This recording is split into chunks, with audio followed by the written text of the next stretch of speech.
से होती है, जो जापान की एक जेल में अपनी 10 साल की सजा काट रहा था। अपनी जिंदगी को ऐसे बर्बाद होता देखकर निक अक्सर काफी शांत और उदास रहता, और एक दिन जब उसकी ड्यूटी बाथरूम साफ करने के काम पर लगी थी तो उसकी नजर एक कमरे से निकल रहे 5 खूंखार आदमियों पर पड़ी, जो दिखने में काफी खतरनाक और डरावने लग रहे थे। और उन आदमियों के वहाँ से जाने के बाद जब निक उस कमरे में गया तो उसने देखा कि कमरे में एक आदमी छत से लटका हुआ था। ये देखकर निक काफी ज्यादा घबरा गया और उसने उस आदमी की मदद करने के लिए तुरंत ही जेल गार्ड्स को आवाज मारी, पर गार्ड्स ने वहाँ पहुंचकर निक को शाबाशी देने की बजाय उसे ही पीटना शुरू कर दिया, जिसके बाद उसे जेल के कमरे में डाल दिया गया। वो कमरा बहुत ही छोटा और घुटन भरा था, और जल्द ही निक को एहसास हुआ कि वो उसी आदमी के साथ कमरा शेयर कर रहा है जिसे उसने बचाया था। असल में उस आदमी का नाम क्योशी था, जो शिरामित्सु गैंग का एक मेंबर था। साथ ही क्योशी ने बताया कि उसके पास जेल से भागने का प्लान है, जिसमें उसे निक की मदद चाहिए थी,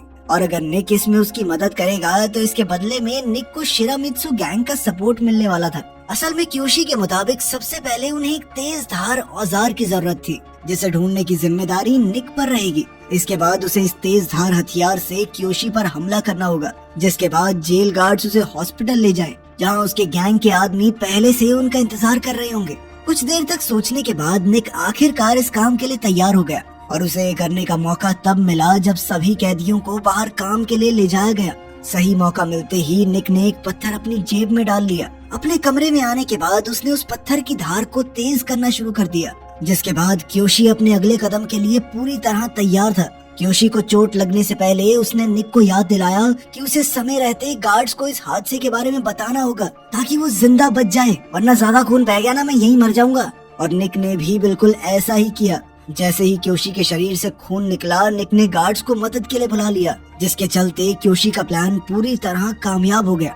और इधर अगले दिन से जेल में निक का स्टेटस काफी बढ़ गया, और शिरामित्सु गैंग के सपोर्ट के बाद से अब उसे जेल के नियमों के हिसाब से नहीं जीना पड़ता था, और धीरे धीरे उसकी सजा भी काफी कम हो गई। थोड़े ही समय बाद वो जेल से आजाद भी हो गया, पर अब निक पूरी तरह से बदल चुका था। निक के जेल से निकलते ही उसने देखा कि एक गाड़ी पहले से उसका इंतजार कर रही थी, और उसकी गाड़ी में बैठते ही वो लोग उसे सीधा शिरामित्सु गैंग के हेडक्वार्टर्स में ले गए, जहाँ गैंग के कुछ लीडर्स उसका इंतजार कर रहे थे। और निक से मिलते ही उन लोगों ने सबसे पहले क्योशी की मदद करने के लिए उसका धन्यवाद किया, और फिर उसे उसका पहला काम दिया, जिसमें उसे एक अमेरिकन बिजनेसमैन से एक डील करनी थी। और इधर निक भी बिना कुछ सोचे इस काम के लिए तैयार हो गया। उसी शाम गैंग के मेंबर्स ने निक को खर्चे के लिए कुछ पैसे दिए, जिसके बाद निक आराम करने की बजाय शहर में घूमने चला गया। और कुछ देर तक घूमने के बाद वो एक बार में पहुंचा, जहां उसकी नजर एक जापानी औरत पर पड़ी।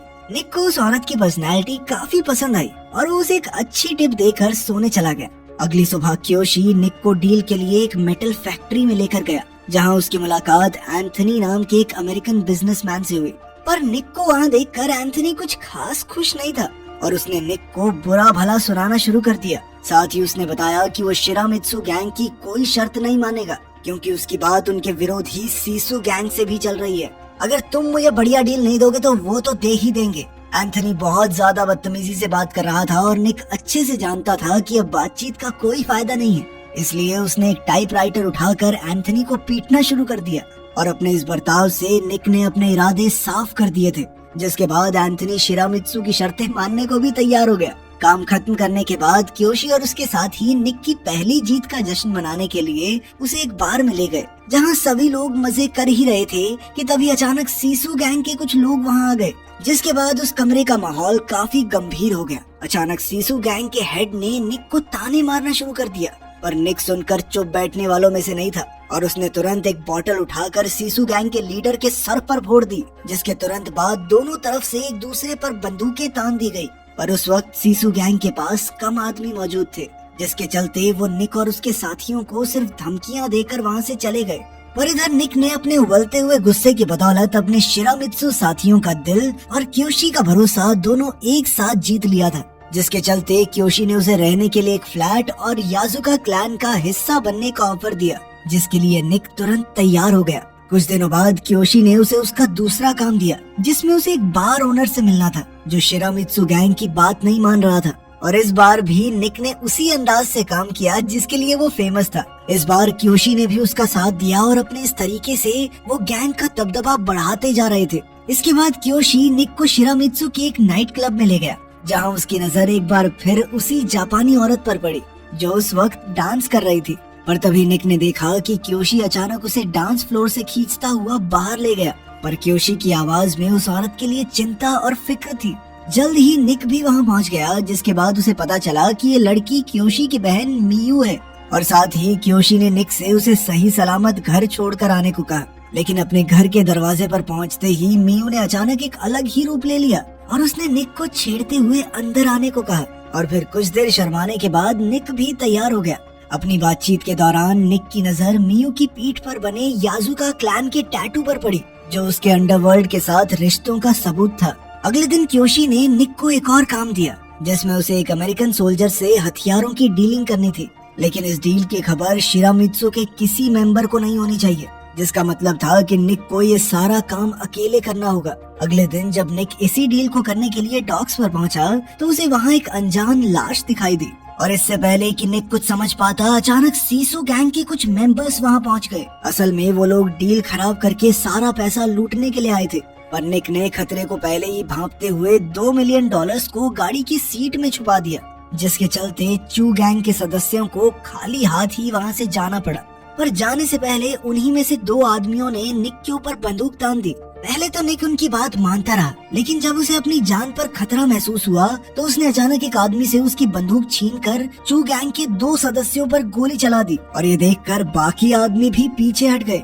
पर वो सभी ये बात अच्छे से जानते थे कि निक की इस हरकत का नतीजा बहुत भारी होने वाला था। और हुआ भी कुछ ऐसा ही। इस घटना की खबर जल्द ही शिरामित्सु गैंग के लीडर्स तक पहुंच गई, जिसके लिए उन्होंने तुरंत ही एक मीटिंग बुलाई, जिसमें निक और क्योशी भी मौजूद थे। लीडर को शक था कि शायद उन्हीं के किसी आदमी ने डील की खबर लीक की है, जिस पर क्योशी ने लीडर से कहा कि आप चिंता मत कीजिए, पैसे बिल्कुल सही हैं। पर लीडर इसके बावजूद भी निक से कुछ खास खुश नहीं था, क्योंकि उसके मुताबिक निक की इस हरकत से एक बहुत बड़ी गैंग वॉर शुरू हो सकती है। और इसी गैंग वॉर को रोकने के लिए लीडर ने ट्रेडिशनल तरीका इस्तेमाल करने का फैसला किया, जिसमें माफी के तौर पर शिरामित्सु गैंग की तरफ से 2 कटी हुई उंगलियां सीसू गैंग को दी जाएंगी, ताकि गैंग वॉर को रोका जा सके। ये सुनकर क्योशी को काफी बुरा लग रहा था, क्योंकि उसी ने निक को इस काम में खींचा था और इसलिए उसने निक के साथ इस सजा का भागीदार बनने का फैसला किया। जिसके बाद निक और क्योशी ने अपनी एक उंगली काट कर लीडर के सामने रख दी। कुछ देर बाद गाड़ी में निक और शिरामित्सु के लीडर के बीच एक आम बातचीत हुई, जिसमें लीडर ने गैंग के अंदर एक गद्दार होने की आशंका जताई, जो जरूर उनकी जानकारी बाहर दे रहा था। थोड़ी देर बाद उनकी गाड़ी जंगल के बीच रुकी, जहां पर निक की इंक्लूजन सेरेमनी थी, जिसमें निक को शिरामित्सु गैंग और उनके परिवार का एक भरोसेमंद सदस्य घोषित किया जाना था। परंपराओं के साथ इस समारोह को खत्म करने के बाद सभी लोग जश्न मनाने में मशरूफ हो गए। और इसी जश्न के दौरान निक क्योशी के पास आया। उसने उसे अपने और मियू के रिश्ते के बारे में बता दिया। इधर क्योशी ये बात सुनकर पहले तो खुश नहीं था, क्योंकि मियू उसकी बहन थी, पर वो ये बात भी अच्छे से जानता था कि निक एक जिम्मेदार और भरोसेमंद आदमी है। और इसलिए थोड़ी देर बाद क्योशी ने उनके इस रिश्ते को अपना लिया और उसके साथ ही निक से कहा कि अब वो दोनों सिर्फ दोस्त नहीं बल्कि भाई बन चुके हैं। अब निक पूरी तरह से शिरामित्सु गैंग का हिस्सा बन चुका था और अब उसने अपनी वफादारी साबित करने के लिए याजुका क्लैन का टैटू बनवाने का फैसला किया। इस टैटू का डिजाइन गैंग को लेकर एक आदमी की वफादारी की कहानियां सुनाता था। इस सब के दौरान मियू उसके साथ थी और वो काफी ज्यादा खुश भी थी, क्योंकि निक अब पूरी तरह से उसकी जिंदगी का हिस्सा बन गया था। अगले कुछ दिनों में निक तेजी से आगे बढ़ता गया और अब धीरे धीरे गैंग में भी उसका रुतबा बढ़ता जा रहा था। लेकिन अब भी उसकी पिछली जिंदगी ने उसका पूरी तरह से पीछा नहीं छोड़ा। एक दिन जब वो मियू के साथ ट्रेन में सफर कर रहा था, तभी उसकी नजर एक जाने पहचाने चेहरे पर पड़ी। असल में ये सीसू गैंग का वही आदमी था जिसने उसे मारने की कोशिश की थी। और ये देखते ही निक पूरी तरह से चौकन्ना हो गया। उसके दिमाग में पहली चीज आई कि उसे किसी भी तरह से मियू को खतरे से बाहर करना है। उधर सीसू गैंग के कुछ लोग शिरामित्सु गैंग के लीडर से मिलने के लिए उनके हेडक्वार्टर्स में पहुंच गए। असल में वो लोग शिरामित्सु के साथ एक डील करना चाहते थे, पर उन्होंने किसी सीनियर मेंबर को भेजने की बजाय एक जवान लड़के को डील के लिए भेज दिया। और ये बात लीडर को कुछ खास पसंद नहीं आई। पर इसके बावजूद भी ओरोची नाम के एक सदस्य ने लीडर को ये डील एक्सेप्ट करने को कहा। लेकिन इस हरकत से लीडर को और ज्यादा गुस्सा आ गया और उसने तुरंत ही डील को कैंसिल कर दिया। उसी रात क्योशी और ओरोची एक साथ बार में शराब पी रहे थे, जिस दौरान ओरोची लीडर के ऊपर काफी गुस्सा था क्योंकि उसने ओरोची की बात 1% भी नहीं सुनी। और इधर क्योशी उसके अंदर बढ़ते गुस्से को साफ साफ देख पा रहा था। उसने ओरोची को अपने गुस्से पर काबू रखने को कहा, लेकिन तब तक बहुत देर हो चुकी थी और ओरोची गुस्से में बार से बाहर चला गया, जहां उसकी मुलाकात मियू से हुई।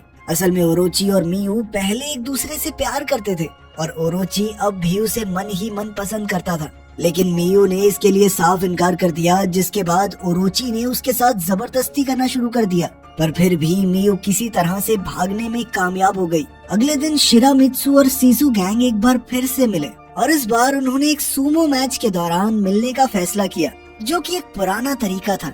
और इस बार सीसू गैंग का चेयरमैन खुद मिलने के लिए आया। असल में ये कोई बिजनेस डील नहीं थी, बल्कि सीसू गैंग तो चाहती थी कि शिरामित्सु गैंग के लीडर को रिटायर करके शिरामित्सु को सीसू गैंग का ही एक हिस्सा बना दिया जाए। और सीसू गैंग के इस ऑफर को सुनते ही पूरे कमरे का माहौल गर्म हो गया, लेकिन शिरामित्सु के लीडर ने इस ऑफर के लिए तुरंत ही मना कर दिया, क्योंकि ऐसा करने से शिरामित्सु गैंग का नाम मिट्टी में मिल जाएगा। और तभी निक ने बीच में सीसू गैंग के चेयरमैन को ये याद दिलाया कि शिरामित्सु गैंग के अंदर खतरनाक भेड़िए रहते हैं, न कि कमजोर कुत्ते। उसी शाम वापस घर जाते वक्त निक की मुलाकात अपने एक बहुत पुराने जानकार पॉली से हुई, जो अमेरिकन फौज में उसका साथी था और फिलहाल छुट्टियों पर यहाँ घूमने आया था। पहले तो पॉली निक को देखकर काफी खुश हुआ, पर जल्द ही उसने ये खुलासा किया कि वो जानता है कि निक ने मरने का नाटक किया था ताकि वो कोर्ट मार्शल से बच सके, और साथ ही उसने ये बात रिपोर्ट करने की धमकी भी दी। खतरे का एहसास होते ही निक ने तुरंत ही अपना रूप बदल लिया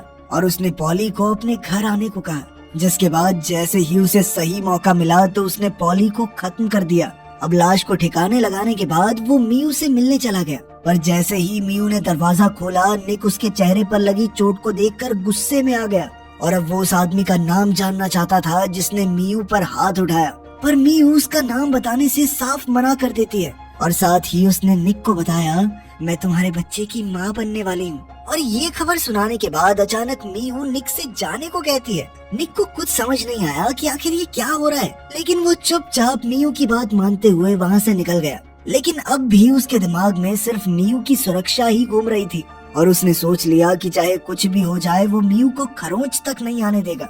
अपने आने वाले बच्चे और मियू के बारे में सोचकर निक तुरंत क्योशी से मिलने के लिए पहुंचा और उसने क्योशी के सामने शिरामित्सु गैंग छोड़ने की बात रखी ताकि वो इन सब चीजों से दूर मियू के साथ खुशी खुशी रह सके।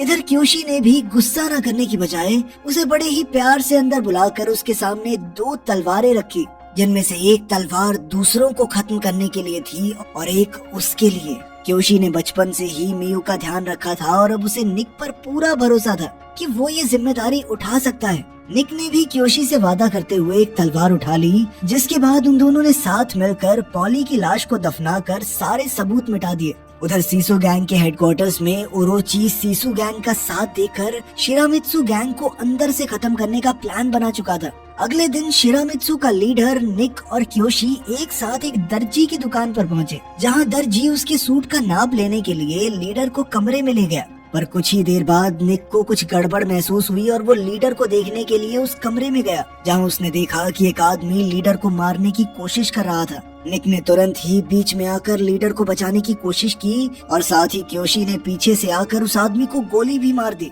जिसके बाद वो तीनों वहां से निकलने ही वाले थे कि तभी सीसू गैंग के आदमियों ने उन पर हमला बोल दिया, जिनका सामना निक और क्योशी ने पूरी बहादुरी से किया। पर इस हमले में एक गोली क्योशी को लग गई और ये देखकर निक और लीडर पूरी तरह से टूट चुके थे। इस हमले के तुरंत बाद लीडर ने एक अर्जेंट मीटिंग बुलाई, जहां उसने खुलासा किया कि उनके बीच में एक गद्दार मौजूद है जो उनकी सारी खबर सीसू गैंग को दे रहा है और सीसू गैंग के इस हमले से अब गैंग वॉर की शुरुआत हो चुकी है और अब शिरामित्सु गैंग क्योशी की हत्या का बदला जरूर लेगी। उधर जब निक ने क्योशी की मौत की खबर मियू को बताई तो वो फूट फूट कर रोने लग गई और मियू की रोने की आवाज ने निक को अंदर से और ज्यादा गुस्से से भर दिया। अगले दिन से ही निक और उसके साथियों ने एक एक करके सीसू गैंग के टॉप लीडर्स को मारना शुरू कर दिया, जिसके चलते शिरामित्सु गैंग इस लड़ाई में जीतने वाली थी। पर तभी एक दिन सीसू गैंग ने एक बच्चे के जरिए शिरामित्सु के लीडर के पास एक मैसेज भेजा, जिसमें सीसू गैंग ने एक ही बारी में इस लड़ाई को खत्म करने का प्रस्ताव रखा। सामने दिख रहे खतरे के बावजूद भी शिरामित्सु का लीडर इसके लिए मान गया, जिसके बाद निक और बाकी साथियों के साथ वो एक खाली डॉक पर पहुंचा, जहां सीसू गैंग पहले से ही उनका इंतजार कर रही थी। लेकिन सीसू गैंग के बीच में ओरोची को देखकर सभी लोग हैरान थे और वो समझ गए कि ओरोची ही वो गद्दार है जो उनकी सारी खबर सीसू गैंग को दे रहा था। पर उसके इस धोखे के बावजूद भी शिरामित्सु के लीडर ने उसे एक और मौका देते हुए गले लगा लिया ताकि वो अपनी गलती सुधार सके। पर तभी अचानक से ओरोची ने लीडर की पीठ में चाकू मारकर कहा कि अब शिरामित्सु गैंग खत्म हुई। उधर शिरामित्सु गैंग के बाकी सदस्य चाहकर भी कुछ नहीं कर सकते थे, क्योंकि उस वक्त वो लोग चारों तरफ से घिरे हुए थे। इसके बाद ओरोची ने निक के सामने एक प्रस्ताव रखा, जिसके मुताबिक अगर निक मियू को छोड़ दे तो वो अपनी जान बचा सकता है। पर निक को उसकी फालतू बातों में कोई दिलचस्पी नहीं थी और तभी अचानक से एक स्नाइपर ने निक के पैर में गोली मार दी। उधर सीसू गैंग ने पुलिस की मदद से शिरामित्सु गैंग के हेडक्वार्टर्स में रेड डलवा दी ताकि उनका वजूद पूरी तरह से खत्म किया जा सके। उस रात निक सीसू गैंग की नजरों से बचते हुए मियू के पास पहुंचा ताकि वो उसे किसी सुरक्षित जगह पर ले जा सके। लेकिन अभी उसका काम पूरा नहीं हुआ था, क्योंकि उसके दिल में अभी भी बदले की आग जल रही थी और इसलिए वो क्योशी की दी हुई तलवार लेकर सीधा सीसू गैंग के हेडक्वार्टर्स में पहुंच गया, जहां उसने सीसू गैंग के लीडर के सामने अपना बदला पूरा करने की इच्छा जाहिर की। पर ओरोची ने उसके हाथ से तलवार लेते हुए उसे एक आउटसाइडर यानी बाहरी इंसान बुलाया, जो कभी भी उनका हिस्सा नहीं बन पाएगा। पर तभी निक ने एक ही झटके में ओरोची के गले पर हमला करके उसे खत्म कर दिया। तभी बाकी मेंबर्स ने उस पर अपनी बंदूकें तान दी, लेकिन सीसू के लीडर ने उन सभी को रोक दिया और फिर निक को वहाँ से जाने को कहा, क्योंकि उसने अपना बदला पूरा कर लिया था। वहाँ से निकलकर निक अपने घर पहुँचा, जहाँ उसने मियू को शिरामित्सु की देखरेख में छुपाया हुआ था। और जैसे ही मियू को पता चला कि निक ने उसके भाई की मौत का बदला ले लिया था, तो वो निक को गले लगाकर रोने लग गई। और उस दिन के बाद से निक का रुतबा शिरामित्सु गैंग में और बढ़ गया और अब सभी लोग उसे अपने नए लीडर के रूप में देखने लगे। वीडियो पसंद आई तो लाइक कर देना, चैनल को सब्सक्राइब कर लेना। मिलते हैं अगली वीडियो में।